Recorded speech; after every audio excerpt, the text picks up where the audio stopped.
Welcome back. आज chess session day 8 है और इससे पहले कि मैं आज की वीडियो शुरू करूं, मैं चाहूँगा आपसे कुछ बात करूं, क्योंकि क्या पॉइंट है सोशल मीडिया का अगर मैं कुछ चीज़ें सीख रहा हूं और मैं वो आपसे शेयर नहीं कर सकूं।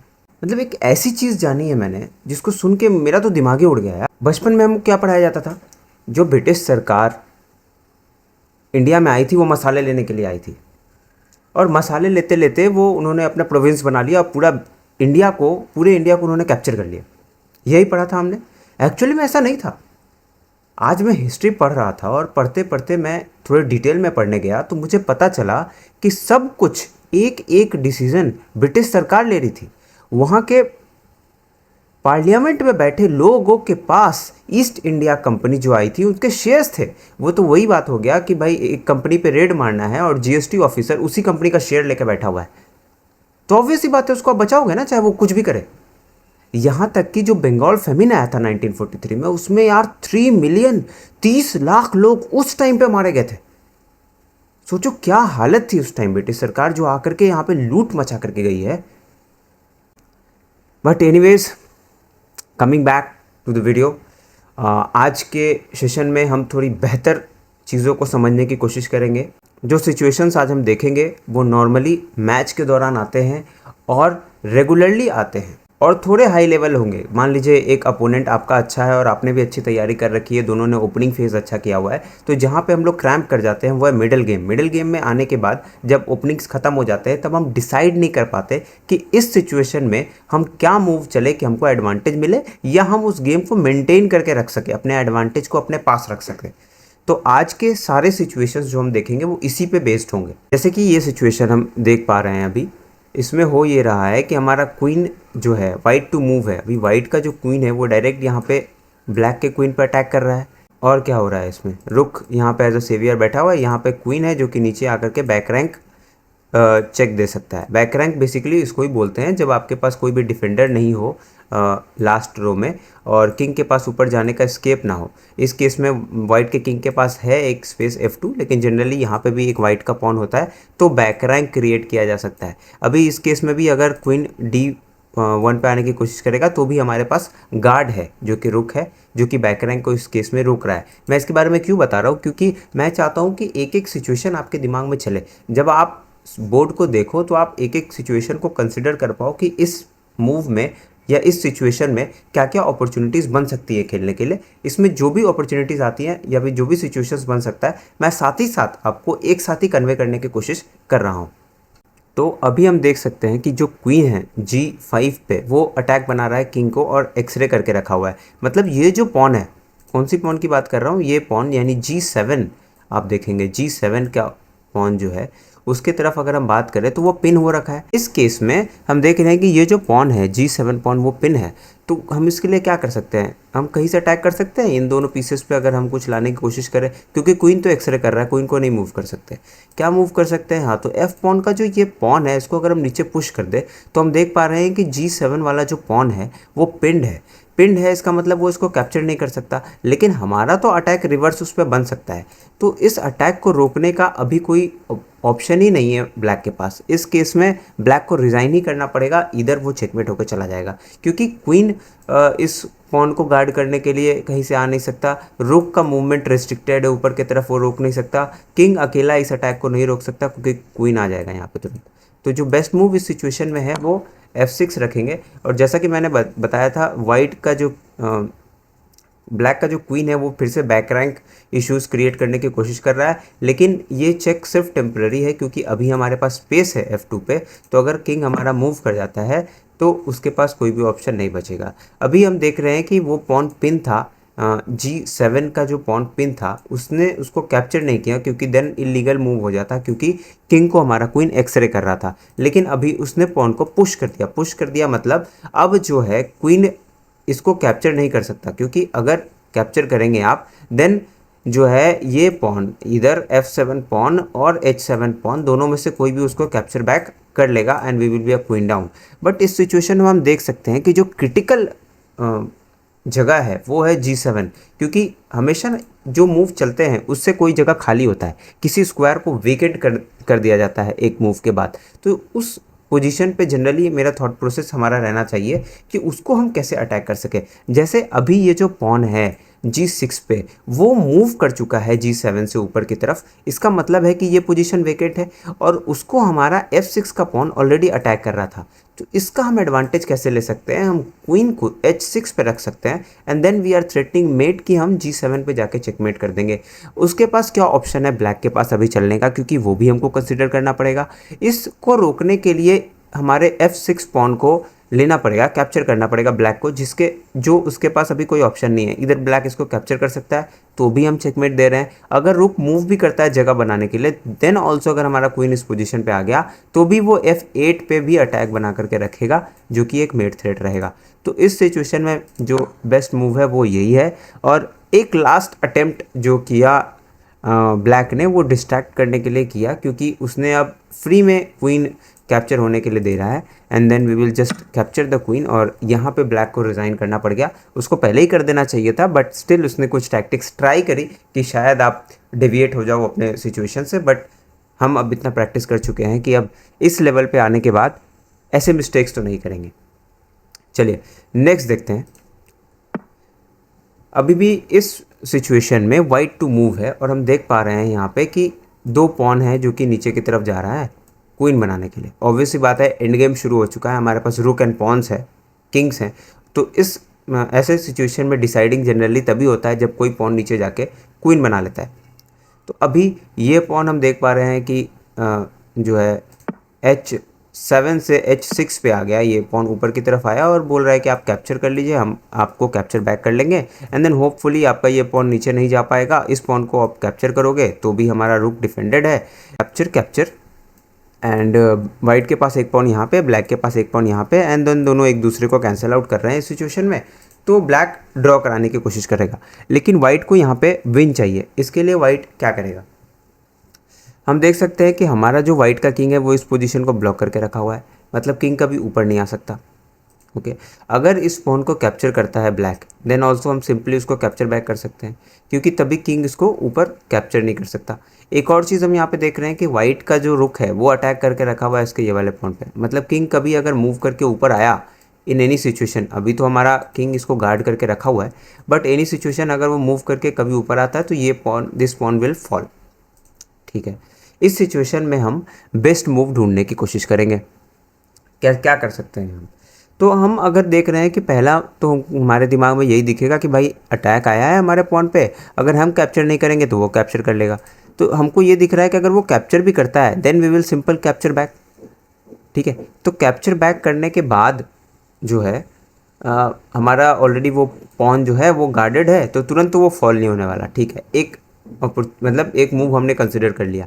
इसके अलावा कौन सा मूव है हमारे पास चलने के लिए, चेक्स के बारे में हम सोचते हैं, लेकिन एंड गेम में जब रुक्स अवेलेबल है तो आप कोई भी ड्रास्टिक चेक देने से बचते हो, क्योंकि जैसे आपने चेक दिया आपका ये जो है रुक कैप्चर हो गया, अब फिर आप पॉन भी कैप्चर करोगे तो भी किंग उसको कैप्चर बैक कर लेगा। तो हमने इस मूव को भी कैंसिल आउट कर दिया। हम इस पॉन को कैप्चर नहीं कर सकते क्योंकि रुक ने डिफेंड करके रखा हुआ है, तो ऑब्वियसली बात है इस मूव को भी कैंसिल कर दिया। उसके बाद हम चेक्स के बारे में जब हम देखते हैं तो हम एक मूव यहाँ पे हम देख रहे हैं कि H4 से हम पॉन पुश कर सकते हैं नीचे की तरफ, जो कि चेक पड़ेगा किंग पे। अब किंग पे जब चेक पड़ेगा तो किंग उसको कैप्चर बैक नहीं कर सकता, क्योंकि वो हमारे वाइट के किंग ने डिफेंड करके रखा है। ब्लैक का किंग ऊपर नहीं मूव कर सकता क्योंकि अगेन उसको ब्लैक के किंग ने गार्ड करके रखा है। ब्लैक का किंग F6 पे नहीं मूव कर सकता, क्यों, क्योंकि जो G5 का पॉन है उसने भी इसको गार्ड करके रखा है। F7 की बात करें तो क्योंकि रुक ने उसको गार्ड करके रखा है। तो ब्लैक के पास एक ही जो जगह बचेगा वो ये है, तो किंग यहाँ मूव कर गया। अब हम अपने माइंड में कंसिडर करेंगे कि हमने ये मूव चल दिया है एंड देन किंग यहाँ पे मूव कर गया है। अब हमारा दो पास्ट पॉन एक साथ नीचे की तरफ मूव कर रहा है और ये उसको जो है पॉन कैप्चर बैक थ्रेट कर रहा है।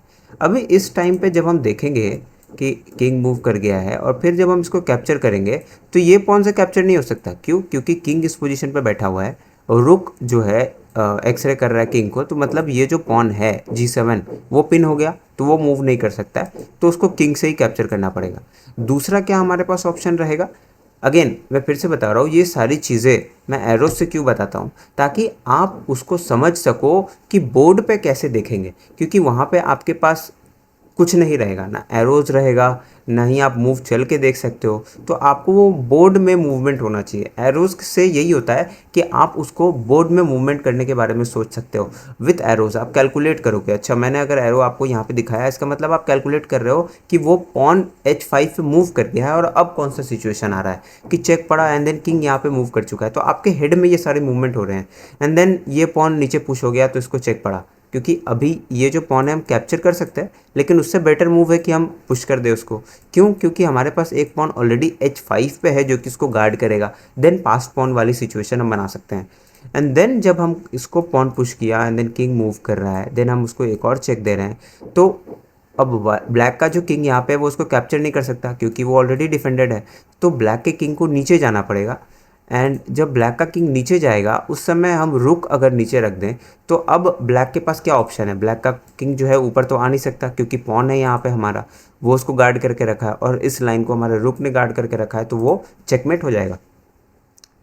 आई होप यहाँ तक आपको समझ आया होगा विथ एरोस। मैं एक बार फिर से आपको कन्वे करता हूँ सेम चीज़।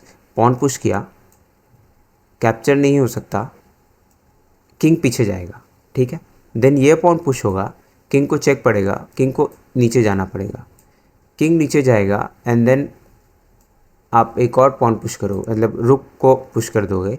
अब क्योंकि किंग यहाँ पे है या यहाँ पे, अगर यहाँ पे है तो देन इट इज़ मेटेड। अगर ब्लैक का किंग यहाँ पे पहुँच गया तो वो मेट हो गया क्योंकि ये दोनों लाइन ब्लॉक है। लेकिन किंग यहाँ पे भी तो जा सकता है, इसको भी हमको कंसिडर करना पड़ेगा। तो रुक जब नीचे है तो ये लाइन तो कैप्चर्ड है। हम देख रहे थे कि हमारा यहाँ पे एक पॉन है जो कि H7 को कैप्चर कर रहा है, लेकिन सेम F7 को भी तो कैप्चर कर रहा है।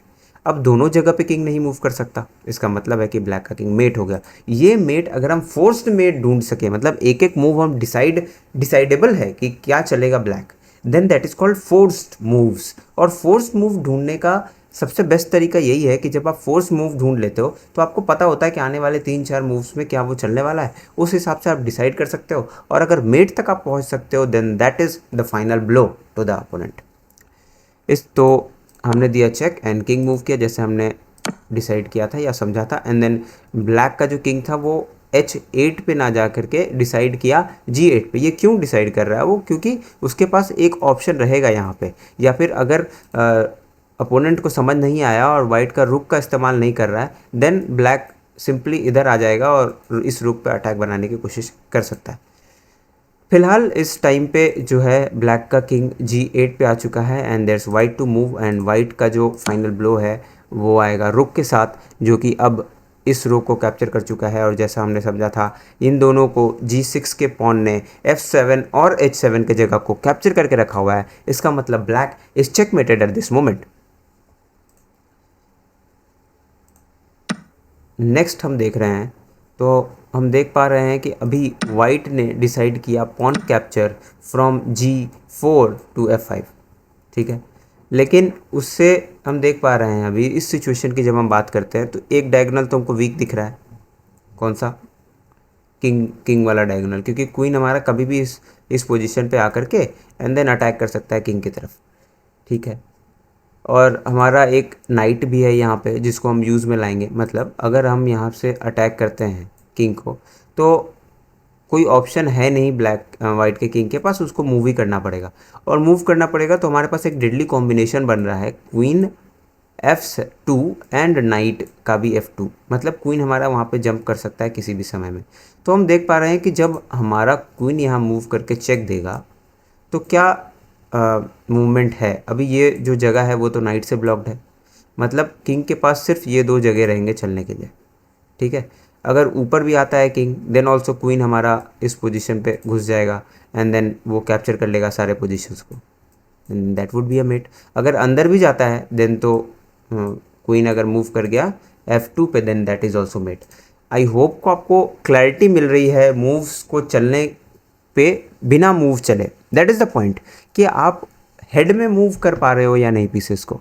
ये प्रैक्टिस के साथ ही आएगा, इसलिए मैं आपको सॉल्व करके बता रहा हूँ। This is like solving a problem with examples, these are all examples. But आप जब ये एग्जाम्पल्स को आप देखते जा रहे हो, रेगुलर वीडियोस, इन सिचुएशंस को आप हैंडल करते जा रहे हो, तब आपको रियल मैच के दौरान में सेम सिचुएशन आएगा जब आप देखोगे कि अरे दिस, आप रिकॉल कर पाओगे, क्योंकि इतनी बारी वो सिचुएशंस आपके साथ हो चुके होंगे, क्योंकि आप उस सिचुएशन से फैमिलियर हैं। And chess is all about psychology. अगर आप उस सिचुएशन में फैमिलियर रहे हो, इसका मतलब आपके पास एडवांटेज है, अपोनेंट के पास नहीं है। उस एडवांटेज को कन्वर्ट करना सीखना है बस।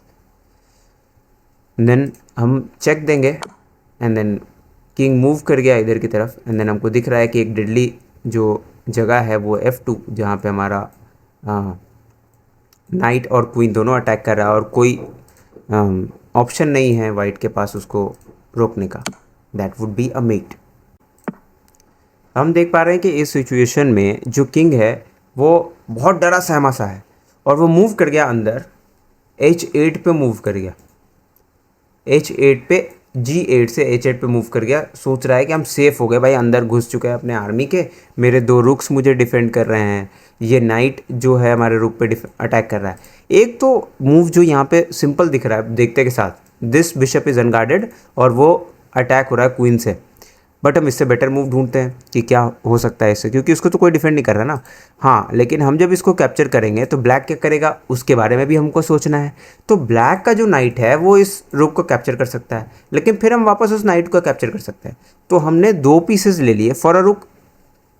जनरली पॉइंट के पॉइंट ऑफ व्यू से भी देखोगे तो आप 3 6 पीसेस कलेक्ट कर रहे हो 5 पॉइंट्स के बदले, then also you are somewhat winning. But जब आप बोर्ड पे पीसेस देखते हो तो ऑलरेडी वाइट के पास पीसेस कम है, 1 2 3 4, और वहीं ब्लैक के पास 1 2 3 4 5। तो पीसेस एक्सचेंज करना वाइट के लिए अच्छा नहीं है, क्योंकि ब्लैक तो चाह रहा है जितने पीसेस कम होते जाएं बोर्ड पे वो उनके पास एडवांटेज रहेगा, क्योंकि वो पीस अप हैं। बट यहाँ पे इस मूव को कैप्चर लेने से अच्छा, करने से अच्छा भी एक मूव है जो कि है चेकमेट थ्रेट। भाई लेकिन इस मूवमेंट में चेकमेट थ्रेट किधर से आएगा? चेक तो एक ही पड़ सकता है। सारे चेक्स को देखना है, हर एक चेक को। Checks are so important. Why? Because these are forcing moves. Forcing moves होते हैं चेक को, चेक पे इधर जिससे चेक दे रहे हो उसको एलिमिनेट करना पड़ेगा, या फिर आपको किंग मूव करना पड़ेगा। यही 2 ऑप्शन है उनके पास। ठीक है, अभी कौन कौन सा चेक दे सकते हैं? क्वीन से हम इधर रुक को कैप्चर कर लेंगे, लेकिन ये रुक हमको कैप्चर कर लेगा। ठीक है, सिंपल यहाँ तक सोचो, नेग्लेक्ट दैट ऑप्शन। नहीं, हमारा क्वीन डाउन हो रहा है, हम उसको नहीं चलेंगे। Next this rook can capture this pawn. Okay, वो कैप्चर बैक कर लेगा। ठीक है, उसके बाद हम क्या करेंगे? यहाँ पे रुकना नहीं है, उसके आगे भी सोचना है, क्योंकि आप जैसे ही यहाँ पे अटैक कर रहे हो ना, उसका ये पॉन इधर की तरफ मूव कर रहा है, आप देन उस पॉन को कैप्चर करने के बारे में भी सोचोगे, क्योंकि फ्री का पॉन मिल रहा है। तो जब आप उसके बारे में सोचोगे तो आप देखोगे कि आपका क्वीन यहाँ पे आ चुका है। क्वीन यहाँ पे आ गया, मतलब ये लाइन बंद, ये कैप्चर हुआ, एंड देन पॉन कैप्चर हुआ, क्वीन कैप्चर हुआ। तो उससे हुआ क्या कि एच लाइन बंद हो गया। एच लाइन बंद हो गया, बिशप का लाइन खुल चुका है, ये ब्लॉक हो रखा है, G8 ब्लॉक हो रखा है। अब जो क्वीन है यहाँ पे उसने इन दोनों को भी ब्लॉक कर दिया, किंग को भी ब्लॉक कर दिया। So that is mate with a rook sacrifice. That is so wonderful. जिसे नहीं बोलते गौतम चेस, वो क्या बोलते हैं? हेयर आई सैक्रिफाइस माई रुक। तो ऐसा कुछ, and then rook is sacrificed, so beautiful. Rook capture होता है एंड देन आप कैप्चर बैक करते हो क्वीन से, and that is a mate. That is a beautiful mate with a rook sacrifice, क्योंकि अब किंग के पास ऊपर आने का जगह नहीं है, क्वीन ने इन दोनों जगह को ब्लॉक करके रखा है। Bishop has captured D8 and then check पड़ रहा है किंग को, and there is no way to remove our check piece, that is the queen. So this is checkmate and white won. I hope आज के session से आपको बहुत कुछ सीखने मिल रहा होगा। अगर अभी तक आपने पीछे के वीडियोस नहीं देखे हैं, देन यू कैन चेक। ये डे 8 था चेस सेशन का, and that's it for today. Thank you so much, see you next time, bye.